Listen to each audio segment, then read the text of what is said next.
Bismillahirrahmanirrahim.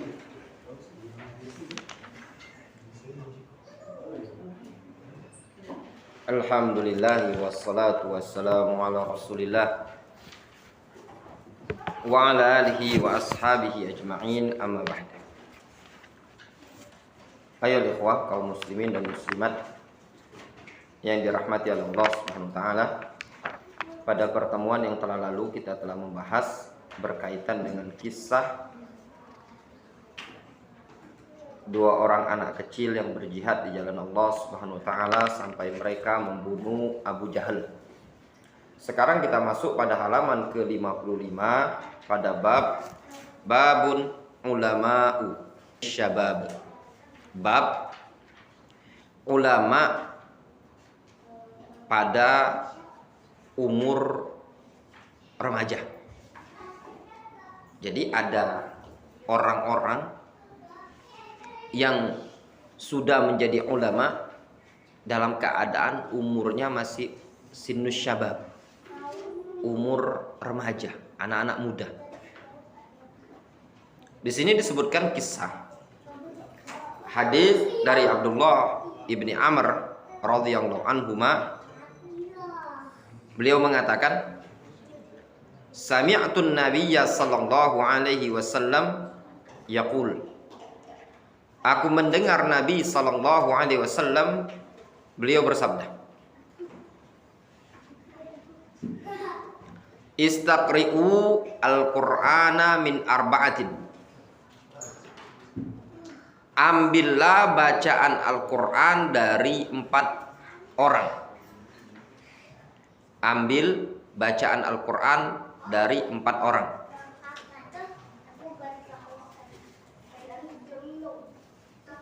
Yang pertama, Mina bin Mas'udin radhiyallahu anhu,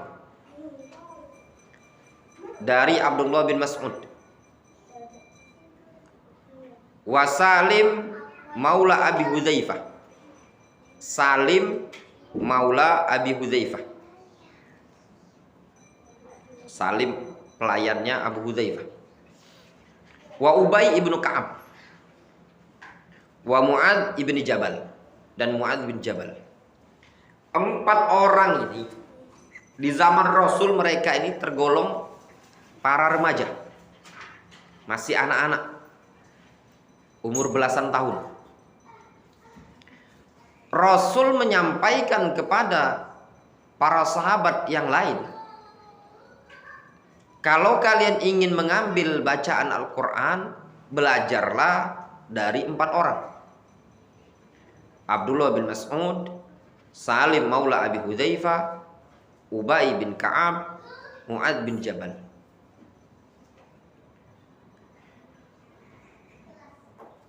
Dari hadis ini terdapat faedah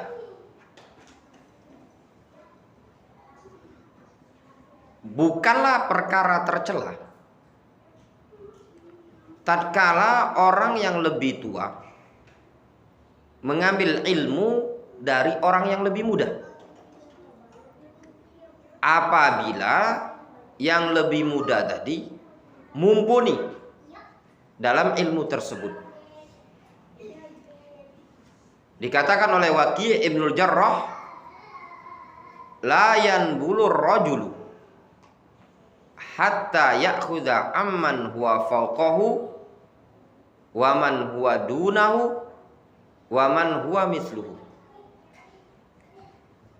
Seseorang tidak akan pintar, tidak akan cerdas sampai dia mau mengambil ilmu dari orang yang di atas dia, baik umur atau keilmuannya. Waman huwa dunahu, dan mau mengambil ilmu dari orang yang di bawah dia, umur atau keilmuannya. Waman huwa misluhu, atau yang setara dengan dia, selevelan. Sehingga seseorang kalau mau dapat ilmu, dia harus mengambil ilmu baik dari orang yang tua umurnya, di bawah dia, ataupun selevelan umurnya. Di sini Rasul alaihi salatu wasallam merekomendasikan untuk mengambil ilmu dari 4 orang ini tadi. Di sini terdapat faedah bolehnya memberikan tazkiyah. Tazkiyah itu rekomendasi.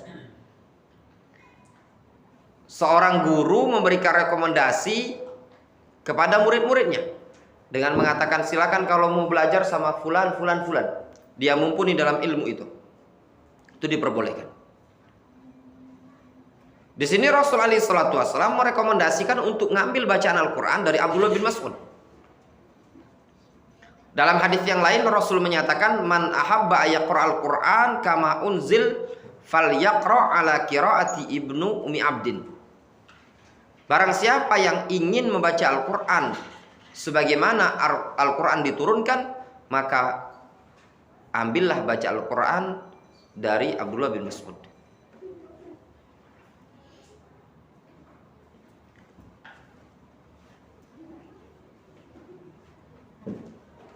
Kemudian di sini terdapat faedah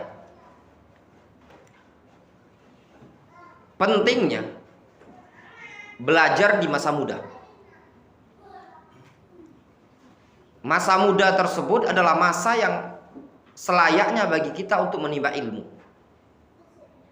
Dan masa-masa produktif dalam menimba ilmu adalah ketika dia balik sampai umur 40. Itu masa-masa yang kuat secara daya pikiran, serap otaknya masih kuat, kemudian fisiknya juga masih kuat. Walaupun lebih dari umur 40 juga tetap dianjurkan untuk menimba ilmu.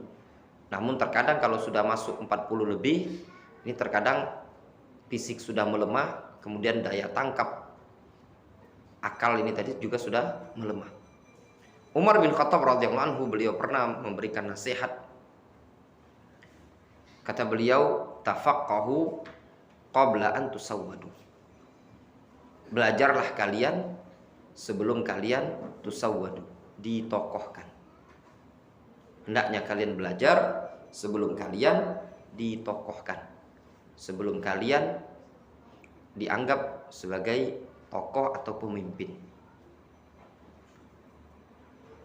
Disebutkan di sini keterangan di bawah, istaqri'u ay utlubu qira'atal Qur'an wa hifdhihi ala haula'i wa amsalihim.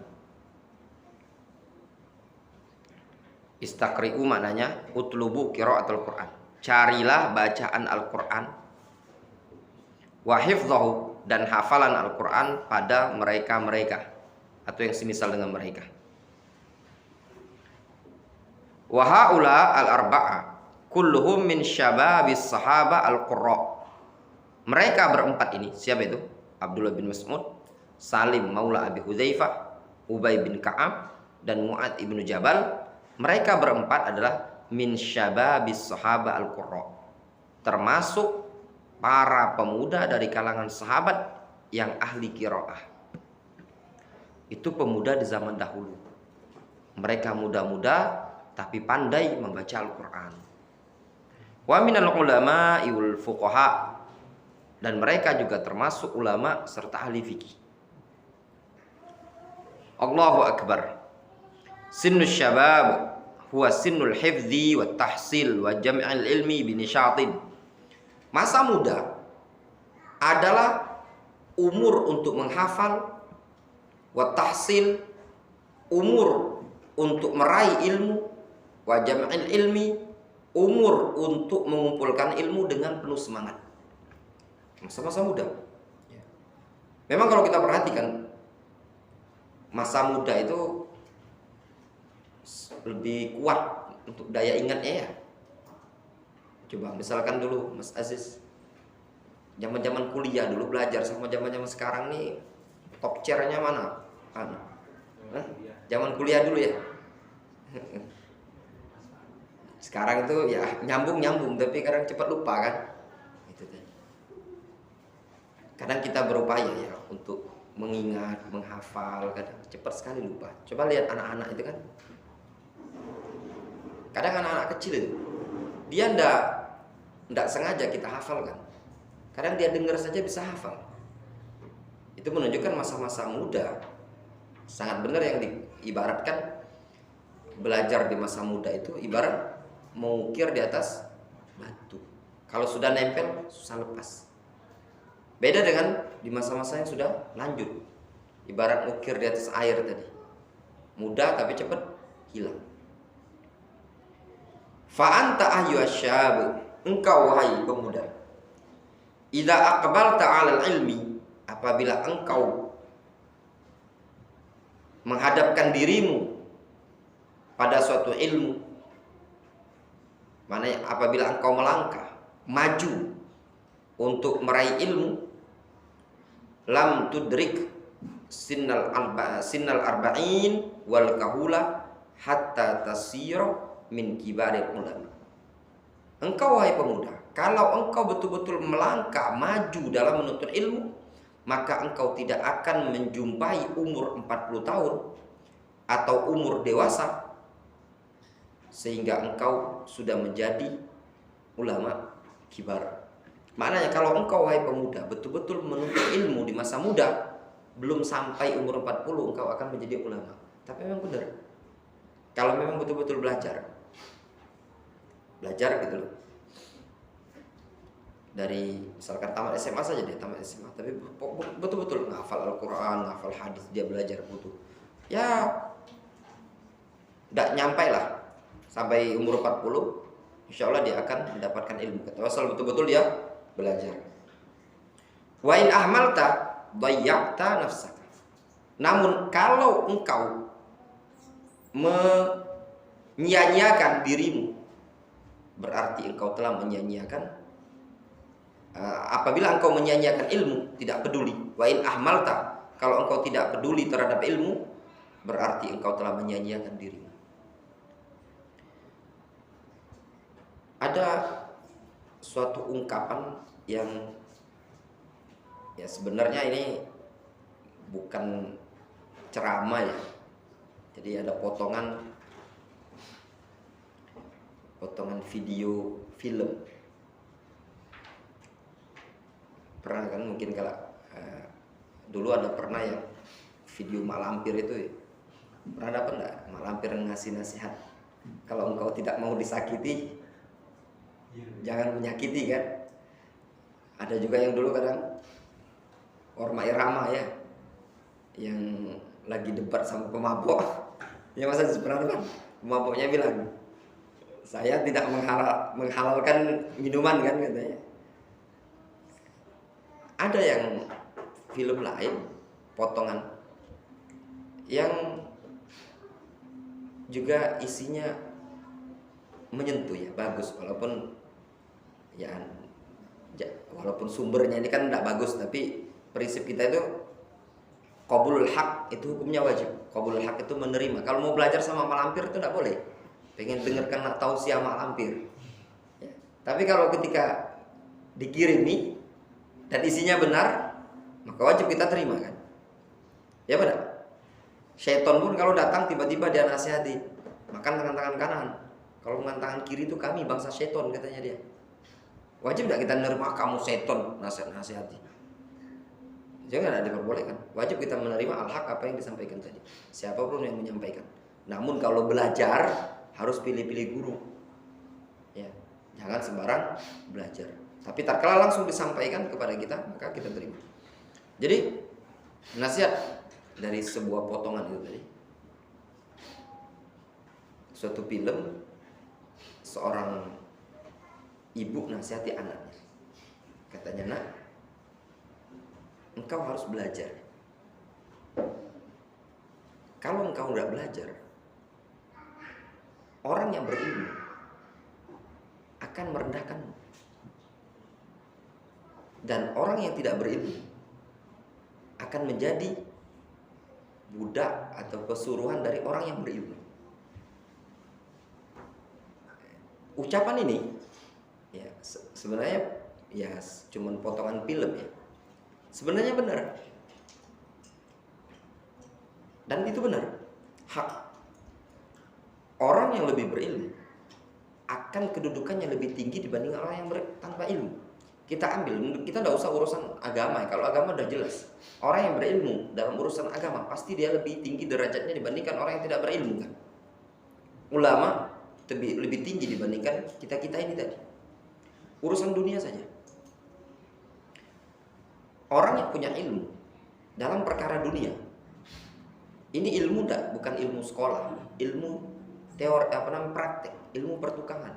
Antara tukang sama kenek, yang mana yang lebih berilmu? Rahman. Tukang. Gaji kenek sama tukang sama apa dah? Beda. Dalam perkara urusan dunia saja, ilmu bisa membedakan pendapatan, ya kan?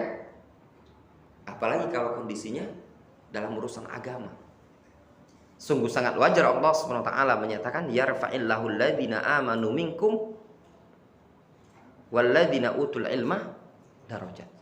Allah mengangkat orang-orang yang beriman dari kalian, dan Allah mengangkat orang yang berilmu beberapa derajat dibandingkan orang yang beriman. Namun kalau seandainya seseorang tidak mau belajar di masa mudanya, maka berarti dia telah menyia-nyiakan kehidupannya. Kata Al-Imam Asy-Syafi'i, beliau memberikan nasihat kepada para pemuda. Kata beliau, man fatahu ta'lim waqta syababihi fakabbir arba'an liwafatihi. Barang siapa yang terluputkan dari menuntut ilmu di masa muda, maka hendaklah ditakbiri sebanyak 4 kali sebagai petanda dia sudah wafat.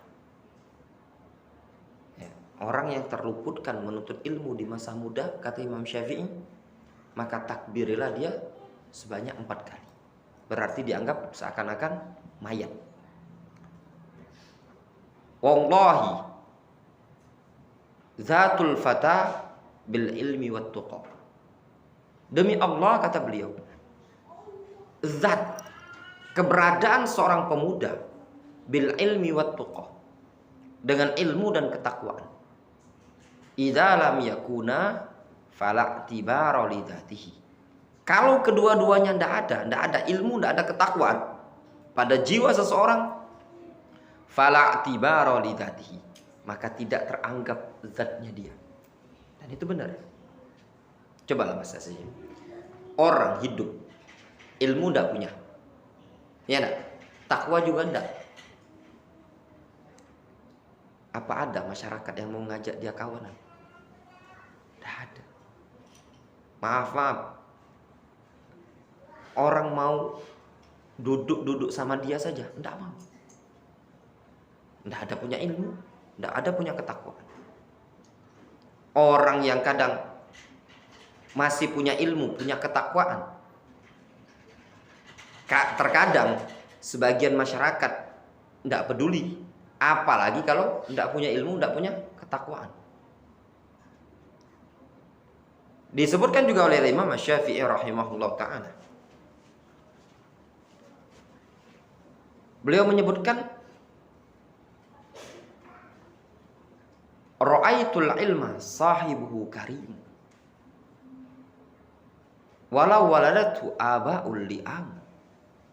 Aku melihat ilmu itu pemiliknya selalu mulia, meskipun dia dilahirkan dari orang tua yang dianggap hina.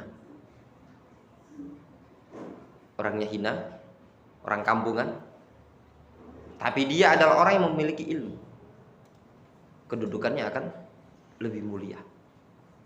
Dan itu terbukti. Ada suatu kisahnya Abdurrahman ibnu Abzah. Dia adalah mantan budak. Orang kalau di zaman dulu menganggap mantan budak itu sesuatu yang rendah ya. Budak itu kasta yang paling rendah. Mantan. Suatu hari Umar bin Khattab mengangkat gubernur di kota Mekah bernama Nafi'. diangkatlah gubernur di kota Mekah. Pada masa pemerintahan Umar bin Khattab ingin datang ke Mekah. Gubernurnya ini tadi menyambut Umar ke wilayah di luar kota Mekah. Sampai di tempat tersebut, misalkan ini kota Palembang ya, jadi dia mau nyambut di luar kota, menyambut kedatangan Umar. Ditanyakan sama Umar bin Khattab kepada gubernur Mekah, man istakhlafta ala ahlil wadi, siapa yang engkau angkat menjadi pemimpin wilayah wadi, lembah di sekitar kota Mekah? Kalau bahasa kitanya kecamatan lah, suatu kecamatan sana. Katanya dia Ibnu Abza. Umar bin Khattab mengatakan, man Ibnu Abza? Siapa Ibnu Abza? Ibnu Abza ini ternyata sahabat Nabi. Nama beliau adalah Abdurrahman Ibnu Abza. Siapa Ibnu Abza? Katanya gubernur ini tadi, Ibnu Abza maulan min mawalina. Ibnu Abza itu mantan budak dari mantan budak-budak kami. Kata Umar, istakhlafta maulan, engkau mengangkat seorang pemimpin dari mantan budak. Aneh kan? Bahasa kitanya budak kata yang lain. Katanya dia, bala, iya, walakinnahu qari'un li kitabillah wa alimun bil faraid. Akan tetapi dia adalah orang yang pandai dalam membaca Al-Quran, hafal Al-Quran, dan pandai terhadap ilmu al-faraid, ilmu-ilmu yang wajib, halal, haram, kewajiban-kewajiban Islam, fikih dan yang lainnya. Kemudian Umar bin Khattab menyatakan, waqad sadaqa nabiyukum sallallahu alaihi wasallam, sungguh telah benar nabi kalian sallallahu alaihi wasallam, fa inni sami'tuhu yaqul, sungguh dulu aku pernah mendengar Rasul bersabda, innallaha yarfa'u bihadzal kitabi aqwaman wa yadha'u bihi akharin. Sesungguhnya Allah mengangkat suatu kaum dengan Al-Quran, dan Allah akan merendahkan suatu kaum dengan Al-Quran. Ini sabda Rasul alaihi salatu wassalam, riwayat Muslim. Allah akan mengangkat suatu kaum dengan Al-Quran dan merendahkan suatu kaum yang lain dengan Al-Quran. Al-Quranul Karim, ilmu agama Allah SWT ini, khususnya Al-Quran, diturunkan melalui perantara malaikat yang termulia. Kemudian malaikat termulia siapa? Jibril ya. Malaikat yang paling mulia, paling afdol adalah Jibril. Kemudian diturunkan ke manusia yang paling afdol. Siapa itu? Nabi kita Muhammad SAW. Kemudian diturunkan di tempat yang paling afdol di muka bumi, kota Mekah pada waktu itu. Kemudian ke kota Madinah. Sehingga Al-Quran ini dibawa, penyampainya adalah, pembawa wahyunya adalah malaikat paling afdol, penerimanya adalah manusia paling afdol di tempat yang paling afdol. Sehingga orang yang bisa membawa Al-Quran adalah orang yang paling afdol di sisi Allah Subhanahu wa taala. Khairukum man ta'allama al-Quran wa 'allamahu. Sebaik-baik kalian adalah orang yang mempelajari Al-Quran dan mau mengajarkannya. Coba kita melihat sejenak. Kira-kira ada enggak orang yang hafal Al-Quran 30 juz, bacaannya bagus dengan tajwidnya? Kira-kira, maaf bahasa kita tuh, pengangguran. Kira-kira Mas Arif tergambar enggak ada orang hafal Al-Quran 30 juz jadi pengangguran?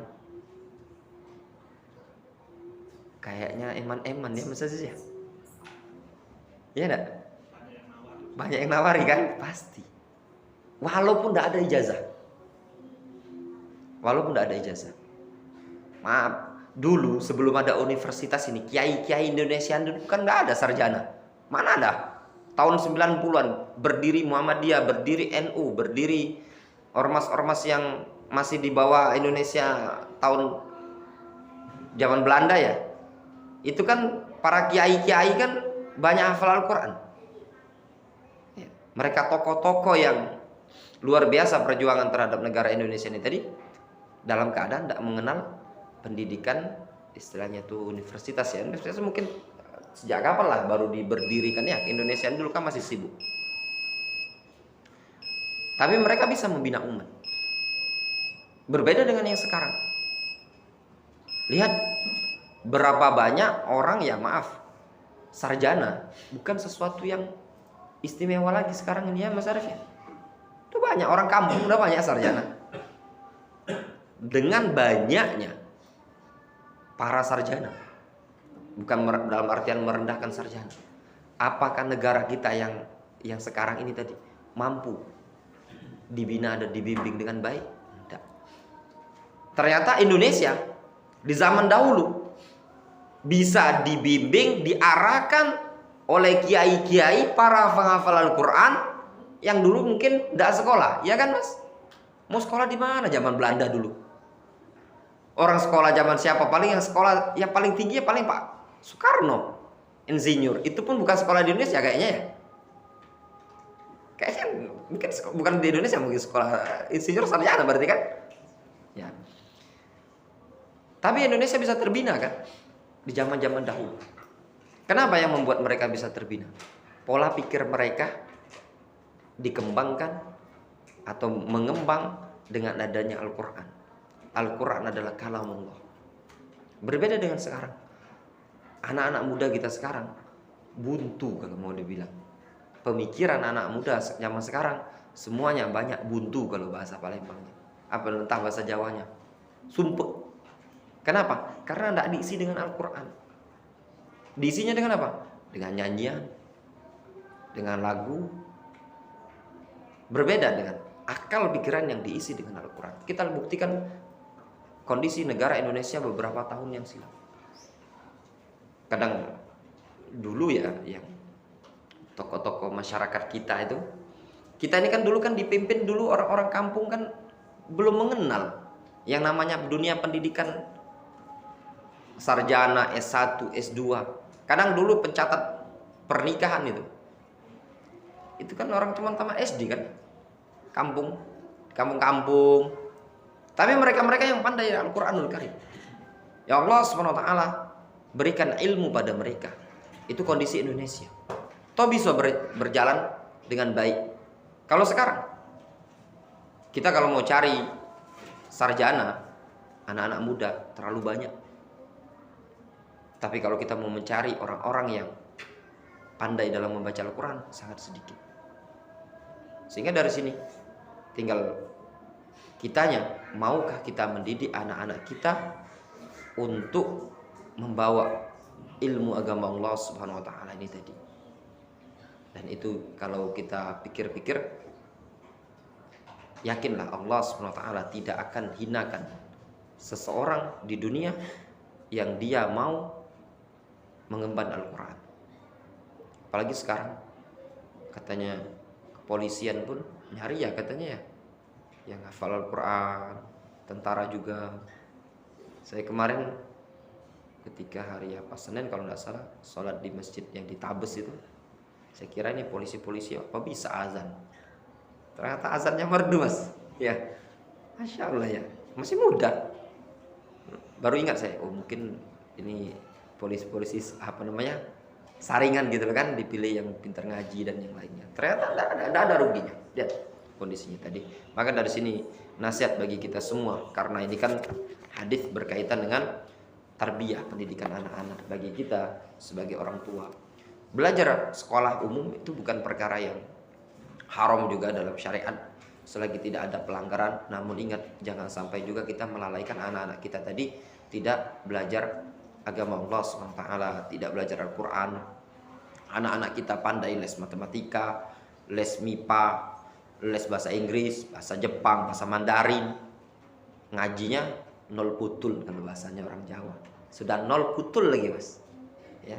Wallahu taala alam shab, naktafi bihadzal qadar. Wassallallahu ala nabiyyina Muhammadin wa ala alihi wa ashabihi ajmain wa akhiru da'wana alhamdulillahi rabbil alamin.